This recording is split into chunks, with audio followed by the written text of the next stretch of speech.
여러분, 윤석열 대통령 당선인과 문재인 대통령의 만남 불발이 됐죠. 이 불발의 원인이 말입니다. 한은 총재에 대한 한국은행 총재에 대한 인사권을 두고 양쪽의 마찰이 굉장히 심했다.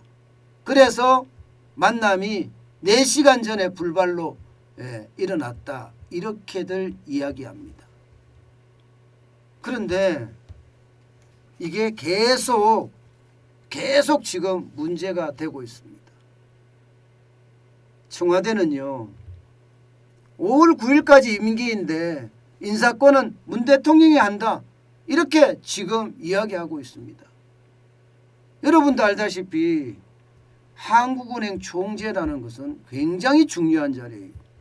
그렇기 때문에 차기 대통령이 누가 되느냐에 따라서 이게 경제 조합을 맞추기 위해서라도 현 정부 대통령은요, 차기 정부 대통령 당선인과 협의를 거치는 게 맞습니다.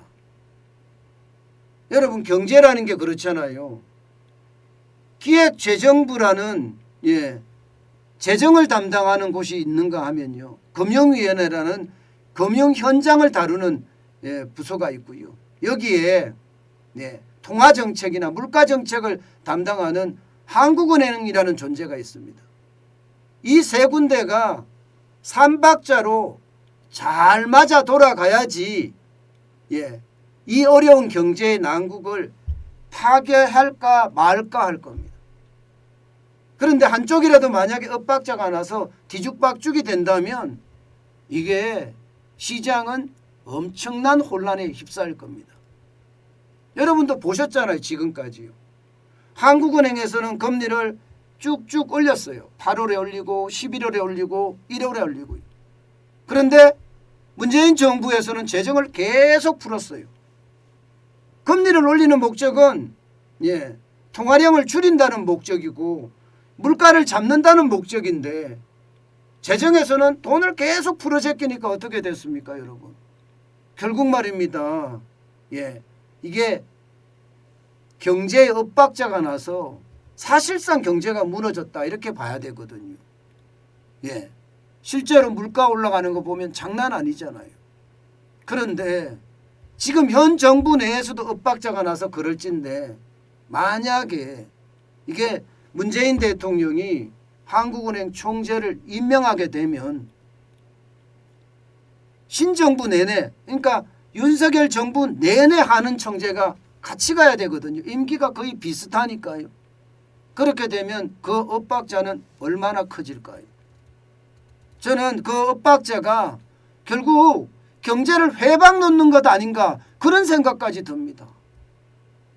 그 어느 때보다 한국은행 총재에 대한 부분은요, 새로운 정부의 당선자하고 협의를 해야 합니다.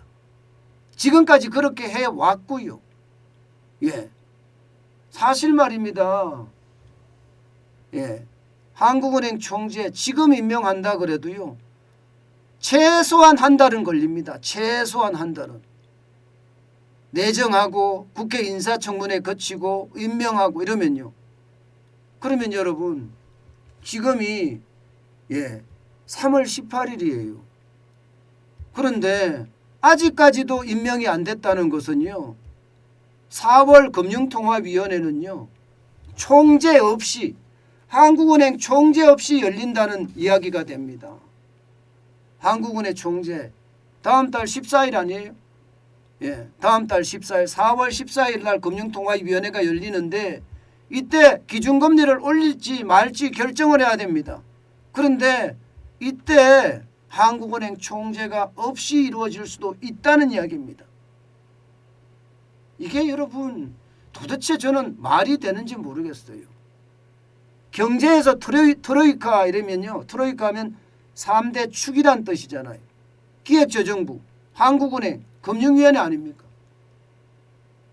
그래서 경제의 어떤 조합을 만들어내야 되거든요. 앞으로 어떻게 신정부에서는 경제정책을 할지 말입니다. 사실 지금 미국은 금리 올리고 난리 났어요. 제롬 파월 연방준비제도 의장, 그러니까 미국의 중앙은행 의장은요, 지금 0.25%를 금리를 올리고요, 앞으로 6번을 더 올리겠다 이렇게 이야기했습니다. 게다가 양적 긴축도 5월부터 시작하겠다 이렇게까지 이야기했습니다. 그런데 우리는 한국은행 총재 임기는 다 끝나가고요, 새로운 총재는 지금 임명이 안 되고 있고요. 이렇게 되면 통화정책이나 재정정책이나 그것이 건전성 정책이나 이런 것이 계속 엇박자가 날 수 있다는 이야기가 되는 것 아닌가요? 저는 이렇게 됐을 때 과연 여러분, 안 그래도 무섭다는 인플레이션, 전쟁보다 무섭다는 게 인플레이션 아니에요. 그런데 이 인플레이션을 잡을 수 있겠습니까?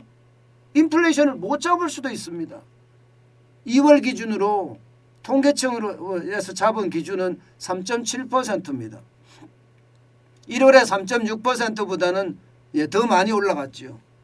이렇게 되면 여러분, 이게 결국 말입니다, 경제정책 전반에 영향을 미칠 수밖에 없습니다.